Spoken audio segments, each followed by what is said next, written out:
This morning, America's major airports already seeing huge security lines. Here's a live look in Houston, where travelers waited for up to 3 hours yesterday as the TSA is now into its fourth week without a paycheck. So what does this mean for spring break? Airlines for America works on behalf of airlines to improve travel. Its president, former New Hampshire Governor Chris Sununu, joins us now. Governor, here we go again, right? Again. So how do we solve this? Well, it's solvable. There are bills today that are sitting right there in Congress that would say, look, anytime there's a political disagreement, regardless of what it is, air traffic controllers, TSA agents, those TSOs that are still out there working today without getting paid, those folks get paid. It basically says that if you have an employee come to work, you got to pay them, kind of the first responsibility of the federal government. So they're there. Those bills could be passed, but they're really choosing not to. And this one's a little different than last Thanksgiving. Remember, we almost lost all of Thanksgiving because of that 6-week shutdown. This one's a little different because it's just those TSA agents and Customs and Border Patrol, which means that it's not the planes that are getting delayed. Everything is safe. Everything's working fine on the airline end, but folks literally cannot get into the airport. And you're seeing those 4-hour delays. New Orleans, Houston, Atlanta, it's going to keep growing, and we're going to have record numbers over the next couple months. With spring break happening, the World Cup coming this summer, we're going to see record numbers of travel. That is awesome. That is a huge economic win for this country that we're not going to be able to achieve because of what you're seeing on the screen there. So you know politics as well as anybody. Who's getting blamed here? It's a loss for everybody. It really is. The Democrats are clearly holding out, I think, a little bit because they know that this, as a former governor, I can tell you when you're in charge, people tend to blame the folks that are in charge, regardless of the nuance that might be happening on Capitol Hill. So they think they're taking a win there.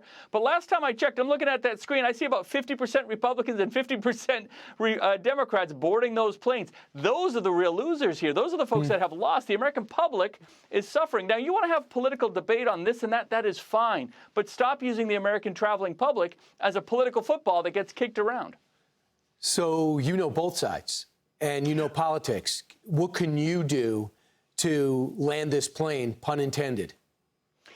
Look, we are talking to everybody. We have folks on the Hill. I talked to a bunch of Democrat senators. One thing we're looking at is Markwayne Mullin. Right? He's likely going to come in as the new head of Homeland Security. We think that's great. He actually has a lot of support from Democrats. We've heard on the Hill. Whether they vote for him or not, well, that's another political game that they might play. But getting the new leader, making sure that new leadership comes in, can address some of the issues. We're talking to we can't. It's got to happen like now, right? They want to hold off for months or whatever it is. It's got to happen now. You can't ask a department to change without leadership bringing that change in. We're talking to the White House. They're getting engaged. So everyone is engaged, but they're all kind of still holding in their corners in terms of what they want outside of the airline industry. So Chris, people right now are coming back into Washington to work this week.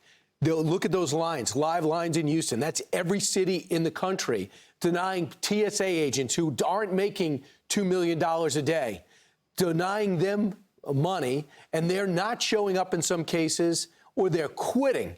So do you believe that sides are moving to get something done this week?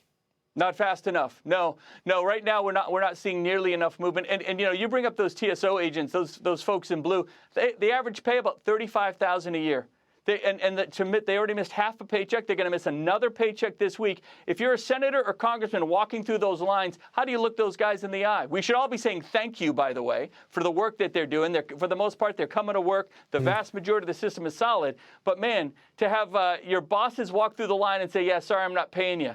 I mean, that's got to be, it's killer. And look at these lines that are forming. At the end of the day, we have nothing to do, the airlines and the American public have nothing to do with the battle going on. They can have those battles separately, but you got to make sure that this is, it's too critical to our economy. We lost $6 billion in the last shutdown, right? Wow. Well, I mean, we'll see what the toll of this one's going to be. But with spring break right on us and the World Cup coming, they got to take care of this week, next week. I mean, it's got to happen. I hear you. Thanks so much, Governor Chris Sununu, now in charge of things like this, travel and fixing problems. I'm Steve Doocy. I'm Brian Kilmeade. And I'm Ainsley Earhart. And click here to subscribe to the Fox News YouTube page to catch our hottest interviews and most compelling analysis.